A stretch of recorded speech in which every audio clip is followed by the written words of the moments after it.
आज तक मैंने जितना देखा है समाज में, संसार में, गरीबी का मूल कारण है अकर्मण्यता, काम ना करना, मेहनत ना करना, अच्छी सोच ना रखना, अच्छी नीति ना बनाना, अच्छे रास्ते पर ना चलना।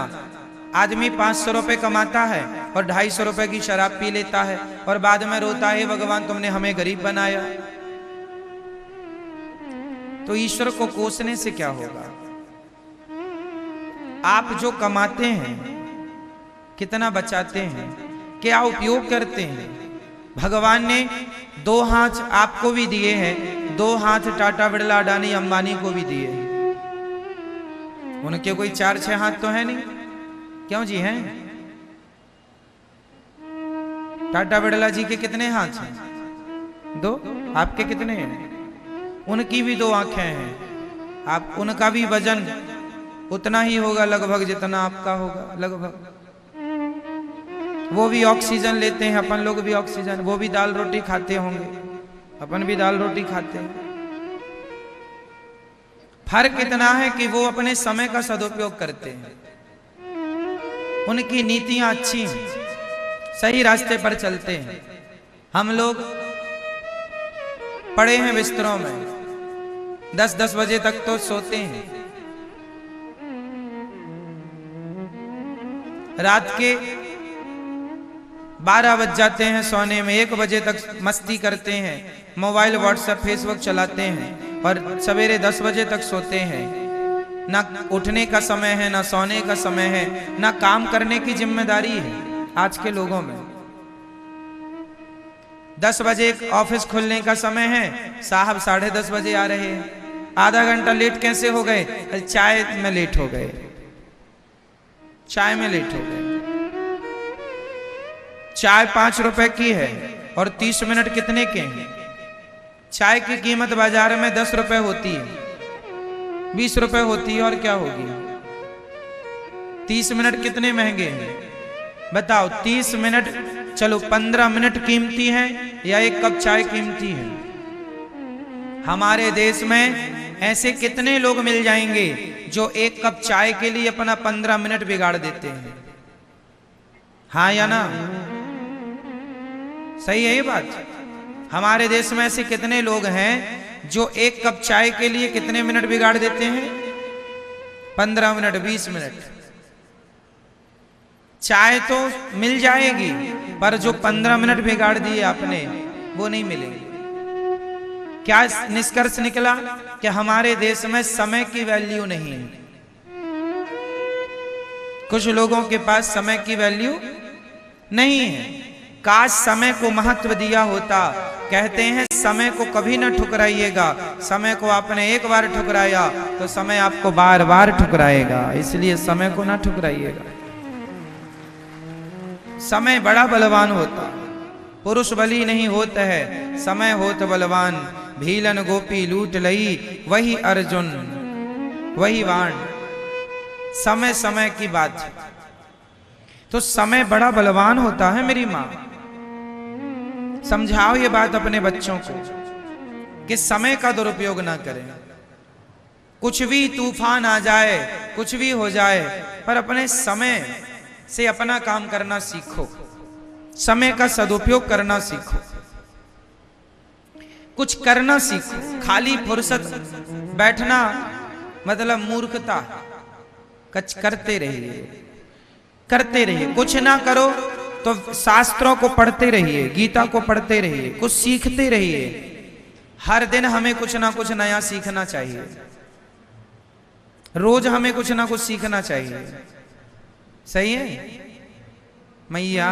समझ में आ रही है? सीखते रहो, आगे बढ़ते रहो, करते रहो कुछ। काम करने वाला व्यक्ति शारीरिक रूप से भी स्वस्थ होता है और मानसिक रूप से भी स्वस्थ होता है। अकर्मण्य आदमी बैठा बैठा बीमार पड़ जाता है, मानसिक रूप से भी ग्रसित हो जाता है, परेशान हो जाता है। बुढ़ापा आ गया, इसका मतलब ये नहीं कि आप कुछ नहीं करेंगे। आप मंदिर में जाके कीर्तन ही करिए, गीता का पाठ करिए, बुढ़ापा है, रामायण, अच्छे संस्कार दीजिए गांव के लोगों को, मोहल्ले के लोगों को, सोसाइटी के लोगों को, अच्छा काम करिए। बुढ़ापा आ गया है, रिटायरमेंट हो गया है, कुछ नहीं कर सकते, तो आप जो बच्चे हैं जो गलत रास्ते पर जा रहे हैं, सब बच्चों को आप अच्छे रास्ते पर ले जाइए, क्योंकि आप बूढ़े हैं, आपको जीवन जीने का अनुभव ज्यादा है। अपने अनुभव शेयर करने लग जाइए, कुछ दीजिए देश को, समाज को, कुछ कीजिए। कुछ ना करने की अपेक्षा कुछ करना श्रेष्ठ है। अरे कीर्तन ही करो, सीताराम सीताराम, कुछ ना करो तो कथा ही सुनो, मंदिर में जाके झाड़ू ही लगा दो भगवान के दरवाजे में। कुछ ना करने की अपेक्षा कुछ करना श्रेष्ठ। सही है,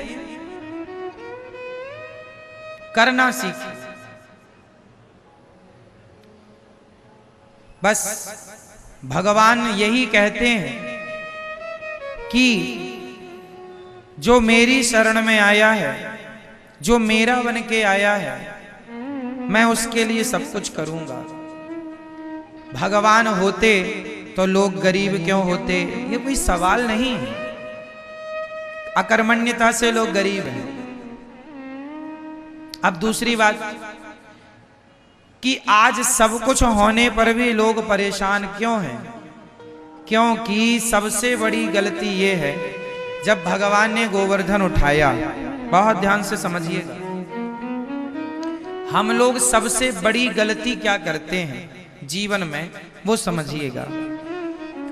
गिरिराज जी एक उंगली से किसने उठाया? भगवान श्री कृष्ण ने।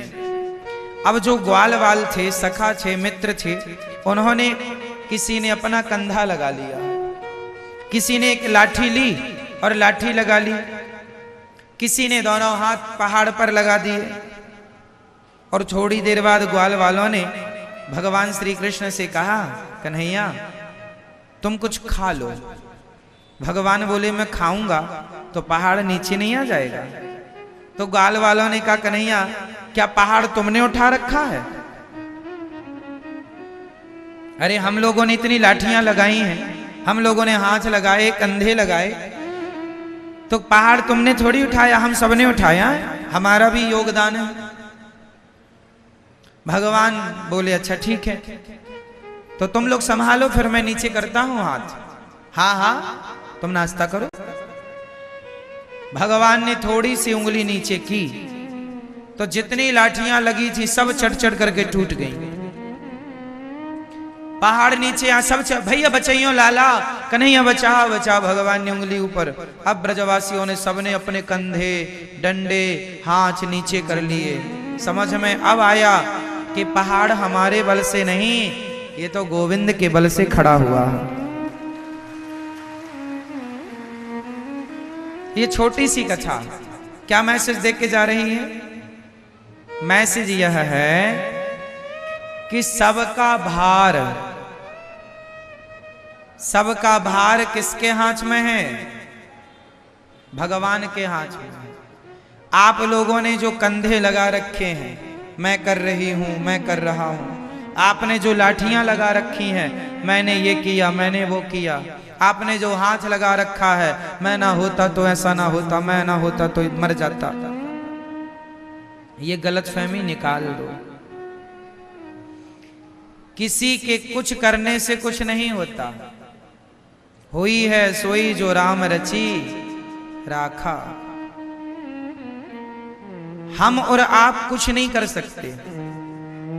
हम आप कुछ करने वाले ही नहीं हैं। सब कुछ करने वाले कौन हैं? भगवान। जो लोग इस सच्चाई को नहीं स्वीकार करते, जो लोग इस सच्चाई को नहीं मानते, वो लोग दुखी होते हैं। जो हो रहा है वह भगवान की इच्छा से हो रहा है। जो हुआ था वह भी भगवान की इच्छा से हुआ था। जो होगा वह भी भगवान की इच्छा से होगा। अच्छा, आप क्या कर सकते हैं बताइए? आप में से ऐसे कितने लोग हैं? हम सबसे सवाल कर रहे हैं, बताइए आपके पास कितना पावर है? आप क्या कर सकते हैं? क्या आप दिन को रात बना सकते हैं? क्या आप नदी को समुद्र बना सकते हैं? क्या आप बूढ़े को जवान बना सकते हैं? क्या जवान को बूढ़ा बना सकते हैं? क्या आप चाह कर भी अपनी कमर का दर्द मिटा सकते हैं? दवाई ही तो खा सकते हैं, अच्छा इलाज ही तो करा सकते हैं। वो इलाज के बाद भी दर्द जाएगा या नहीं, ये आपके हाथ में। आपके हाथ में होता तो दर्द ही ना होता। किसान खेत में बीज ही तो बो सकता है, कितने कुंटल फसल आएगी किसके हाथ में है? क्या है आपकी बेटी का विवाह कब होगा, ये आपके हाथ में है? आपकी बहू के बेटा ही होगा या बेटी ही होगी, ये आपके हाथ में है? बोलो मेरी माँ, फिर क्या आपके हाथ में है? आपको कितना लाभ होगा, कितनी हानि होगी, ये आपके हाथ में है। इसलिए बिंदास आनंद पूर्वक जिंदगी जीना सीखो। टेंशन लेके मरो मत, घबराओ मत। जो कष्ट आए, संकट आए, फेस करते चलो। उस सिचुएशन को हैंडल करते चलो। घबराओ मत, डरो मत, क्योंकि जो हो रहा है कहीं ना कहीं भगवत इच्छा है। इसलिए हर हाल में प्रसन्न रहना सीखिए। आपके हाथ में, हमारे हाथ में कुछ नहीं है। इसलिए जब कुछ है ही नहीं तो हम किसी बात की टेंशन लें क्यों? बेटी का विवाह कब होगा? जब समय। आप कर्म, इसका अर्थ ये नहीं है कि आप कर्म ना करें, कर्म करते रहिए, प्रयास करते रहिए। बेटी का विवाह जब होगा, हो जाएगा। आप अच्छा लड़का ढूंढते रहिए, टेंशन नहीं लेना। अरे महाराज जी लड़का ही नहीं मिल रहा, घबरा रहे हैं, ब्लड प्रेशर हाई हो रहा, ये कोई बात नहीं। शांति से ये मान के चलिए, करता धरता भगवान है, जो करेंगे बिहारी जी अच्छा करेंगे। उनकी इच्छा में अपनी इच्छा मिला देनी चाहिए। कोई एक थप्पड़ भी हमारे गाल पे मारे तो ये मान लेना चाहिए कि ये भी भगवत इच्छा ही। क्या करोगे? भगवान की मर्जी के बिना कुछ नहीं होता। पत्ता भी हिल रहा है तो भगवान की इच्छा से हिल रहा है, ये समझिएगा।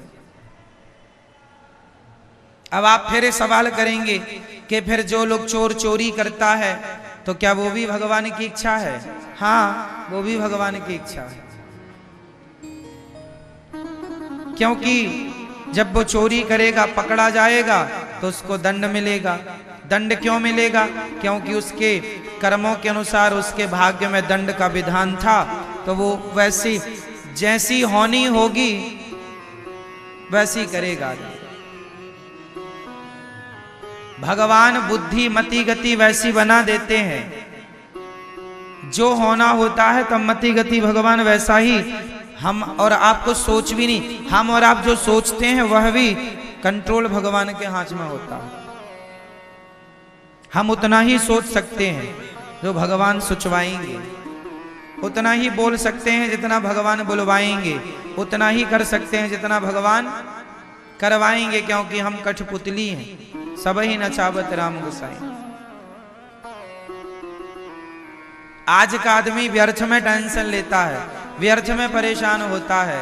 ये जिंदगी परेशान होने के लिए नहीं मिली, ये जिंदगी मस्त होकर के जीवन जीने के लिए मिली है। खूब बिंदास जियो, आनंद से जियो, प्रसन्न चित्त से जियो। जो हो रहा है उसे भगवत इच्छा मानकर चलते हैं। आनंद के लिए जीवन मिला है, दुखी होने के लिए जीवन नहीं मिला कि जरा सा संकट आया दुखी होने लग गए, रोने लग गए। अरे जब अच्छा समय आता है आदमी का तो वो जब अच्छा समय आता है तो आदमी उस अच्छे समय को एक्सेप्ट करता है, स्वीकार करता है।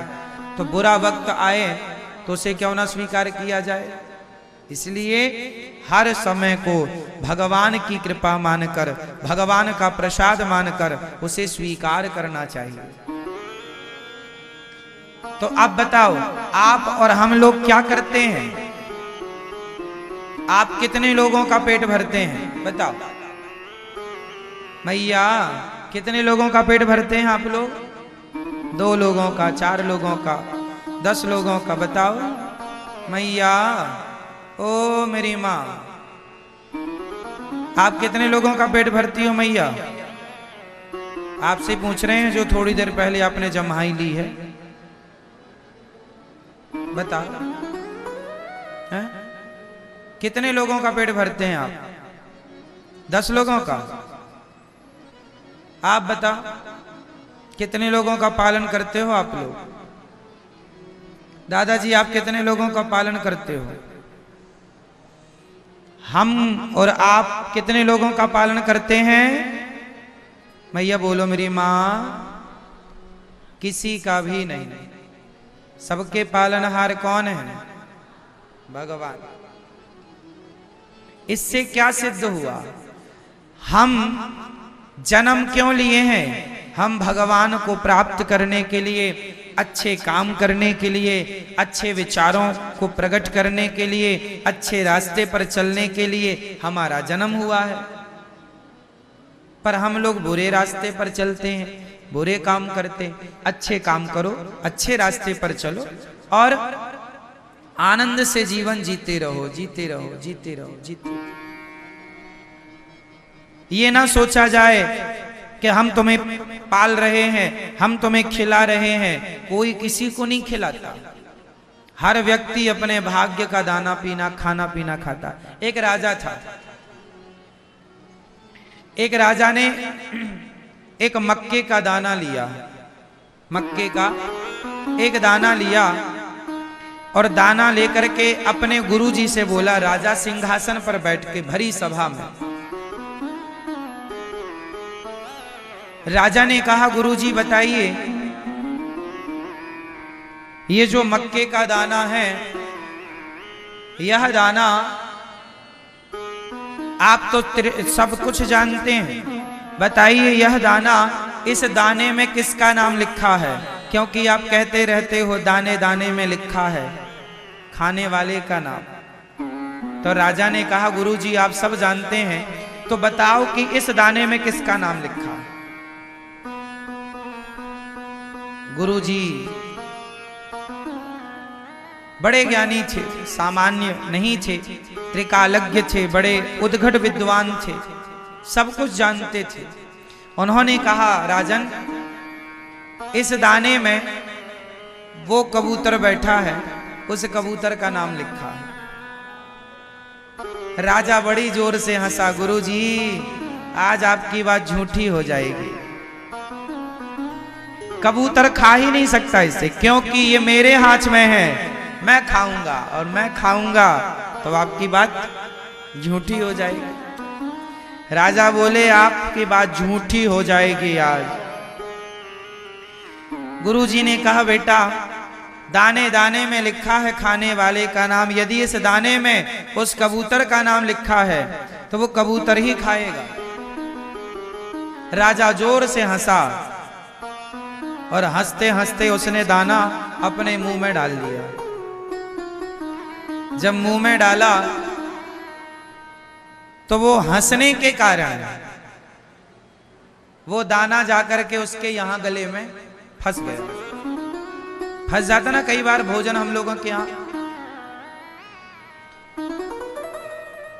फिर कई बार फिर जल्दी से पानी पीना पड़ता है खाने के तुरंत बाद, तब को लगता है कि हाँ अंदर गया नहीं, गले में रह जाता है। तो राजा हंसने के कारण वो दाना खा लिया और गले में फंस गया। अब फंस गया, वो चिल्लाने लगा, ये वो चिल्लाने लगा। तब क्या हुआ, अचानक उसे छींक आई, और जब छींक आई तो दाना नाक से बाहर आया, और बाहर आया तो छींक के कारण प्रेशर से दूर गिरा। दूर गिरा तो पक्षी तुरंत उड़ करके आया, दाना मुंह में दबा के भाग गया। गुरुजी ने कहा, दूसरे के भाग्य का खा भी लोगे तो वो तुम्हें पचेगा ही नहीं। इसलिए दूसरे के हिस्से का नहीं खाना चाहिए। जो थाली दूसरे के लिए परोस दी गई है वो थाली आपको नहीं, अर्थात वो भोजन आपको नहीं करना चाहिए। जो अन्न किसी के लिए निकाल दिया है वो उस तक पहुंचाओ। वो ना मिले तो गाय को खिला दो, कुत्ते को खिला दो, उसके हक का ना खाओ। जैसे आपके दरवाजे में कोई भिखारी आया, आपने कहा रुको हम आपके लिए कुछ लाते हैं। आप अंदर लेने गए मुट्ठी भर चावल, कटोरी भर चावल, तब तक वो भिखारी चला गया। अब वो कटोरी भर चावल आपने उसके लिए निकाला है और वो चला गया। अब उस चावल का क्या करेंगे? उस चावल को अब घर में अंदर ले जाके वहां मत डाल दो जहां से लाए हो। अब वो किसी के हक का निकल गया, वो किसी के नाम से निकल गया। अब क्या करना चाहिए? अब उस चावल को वो चला गया जिसको देना था, तो या फिर किसी दूसरे को दो। कोई दूसरा भिखारी आ जाए तो उसे दे दो, या गाय को दे दो, या कुत्ते को दे दो, या पक्षियों को दे दो, पर उसे आप ना ग्रहण करो। पैसे भी किसी के नाम के निकल गए तो आप उसे दीजिए। अब उससे अपना काम ना करिएगा, क्योंकि हम सब लोग अपने हक का खाएं, किसी और के हक का ना खाएं। इसलिए कहा करता हूं कि हम और आप पालनहार नहीं हैं, हम और आप किसी का पेट भरने वाले नहीं हैं, सबके पालनहार भगवान हैं। कितना हमारे पास जो धन है उसमें भी कितनों का नाम लिखा है, ये ईश्वर ने पहले से तय कर रखा है। इसलिए ये दास अनिरुद्ध, ये गौरी गोपाल जी की रसोई में उतने ही लोग आकर प्रसाद पाते हैं जिन जिन के नाम का यहाँ दाना पानी है। तो ये आपके भाग्य का ही आप लोग खा रहे हैं, ये आप ही खा रहे हैं आपके भाग्य का। इसलिए कोई किसी को नहीं खिलाता, कोई किसी को नहीं देता, भगवान ही सबको देने वाले हैं। इसलिए दाता एक ही है, दाता एक राम, भिखारी सारी दुनिया, और राम एक देवता, पुजारी सारी। तो मैया पालनहार कौन है? करने कराने वाला कौन है? हम कौन हैं? हम कौन हैं? कुछ भी नहीं। हम कौन हैं? हम शून्य हैं। और राम जी भगवान जी कौन है? अंक। अच्छा बताओ, शून्य बड़ा कि अंक बड़ा? शून्य बड़ा कि अंक? जोर से। अंक। एक दिन शून्य को घमंड आ गया।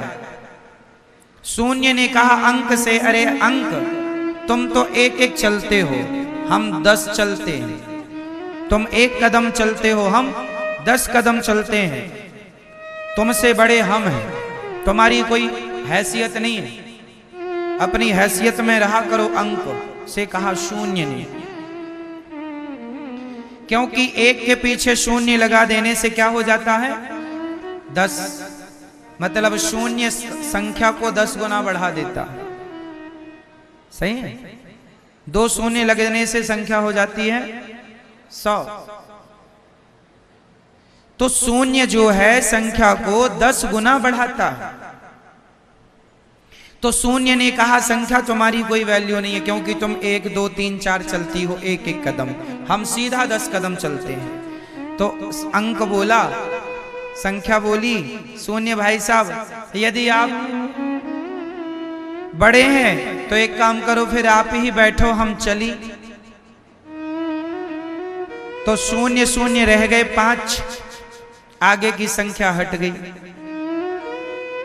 5 शून्यों की भी वैल्यू तब है जब सामने संख्या हो।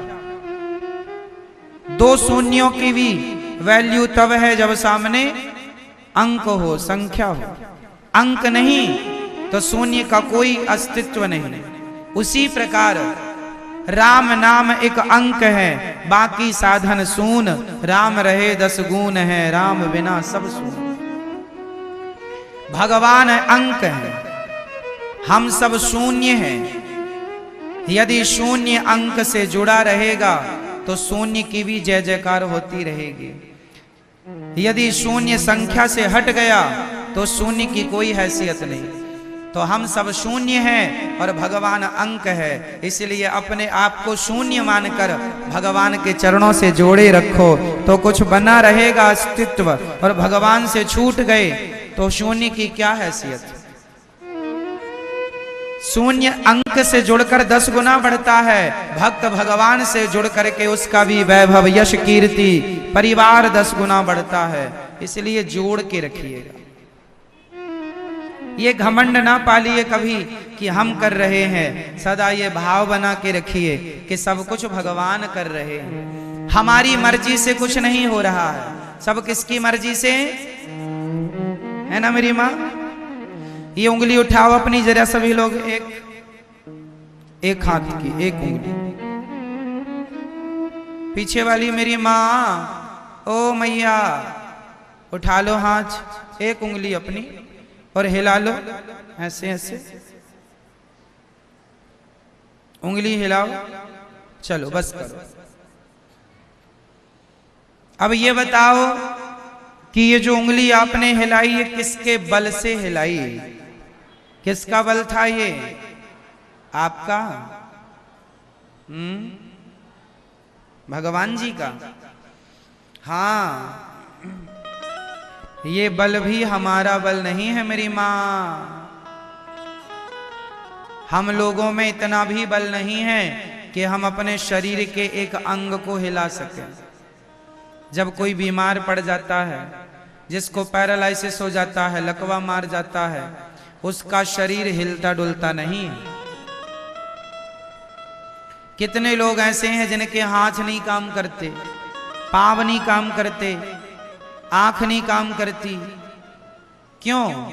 जब तक भगवान चाहेंगे तब तक वाणी काम करेगी, जब तक भगवान चाहेंगे आंख काम करेगी, भगवान चाहेंगे तो कान काम करेंगे, भगवान चाहेंगे तो हाथ काम करेंगे, भगवान चाहेंगे तो पांव काम करेगा, भगवान नहीं चाहेंगे ना तो शरीर होगा। रखे रहो अपना शरीर, कोई पार्ट्स काम ही नहीं करेंगे।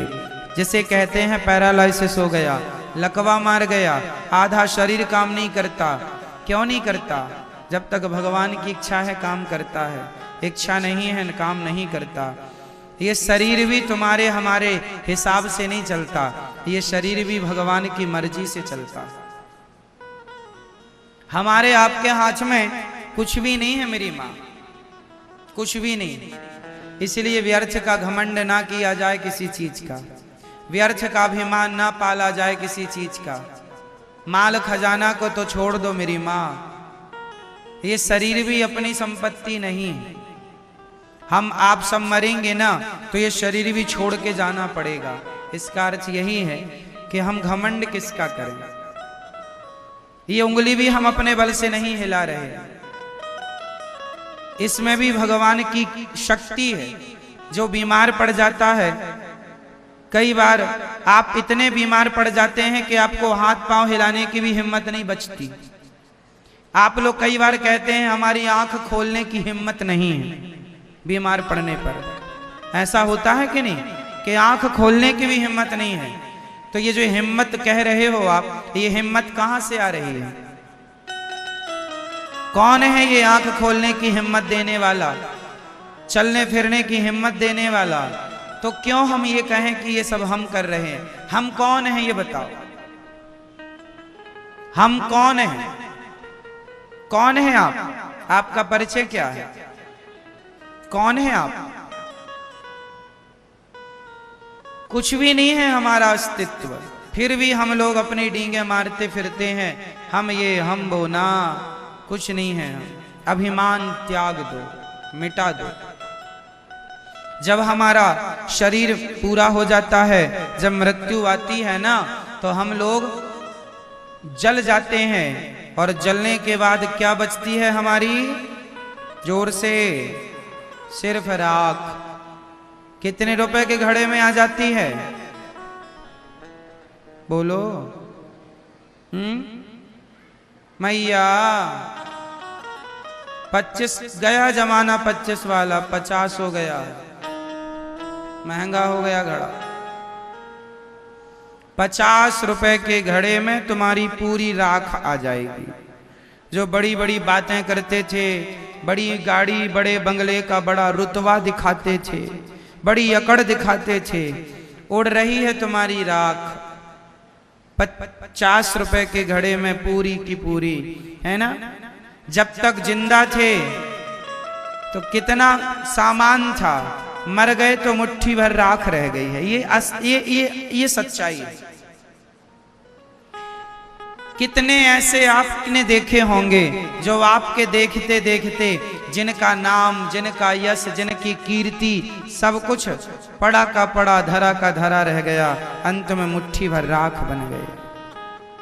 हाँ, आप में से कितने लोग ऐसे हैं जो एक दिन राख हो जाएंगे?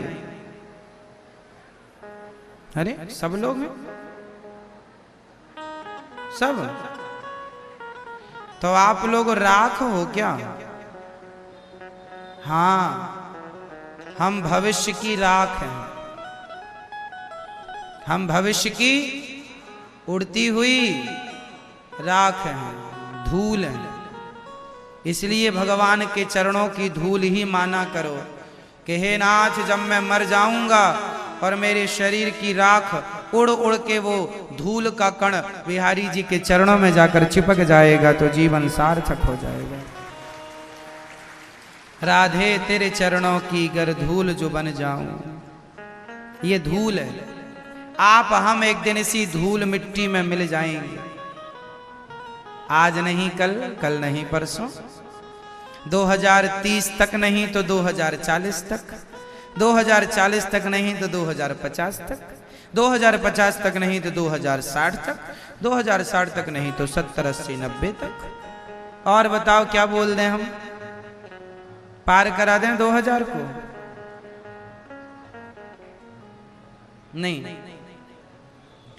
ये सच्चाई है। अब बताओ, जब हम राख हैं भविष्य की मुट्ठी भर, तो अब एटीट्यूड किसका करें, घमंड किसका करें?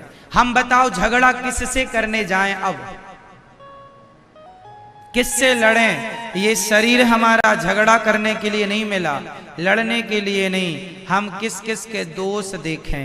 इसलिए अपने दोष देख लो और भगवान के गुणों में मस्त रहो। भगवान जैसा कोई गुणी नहीं और हमारे जैसा कोई दोषी नहीं। बुरा जो देखन मैं चला, बुरा न मिलिया कोई, जो दिल खोजा आपना, हमसे बुरा ना। हम बुरे हैं, भगवान अच्छे हैं। अच्छाई भगवान की देख लो, बुराई स्वयं की देख लो, बात खत्म। व्यर्थ का झूठा एटीट्यूड, अभिमान, हमें जानते नहीं, कॉलर खड़ी कर करके लोग हैं डींगे मारते रहते हैं, व्यर्थ का गाल बजाते रहते हैं। कौन बचा है जो तुम बचोगे? इतनी लंबी लंबी बातें ना किया करो, सपनों में ना जिया करो, यथार्थ पहचानो, सत्य को जानो।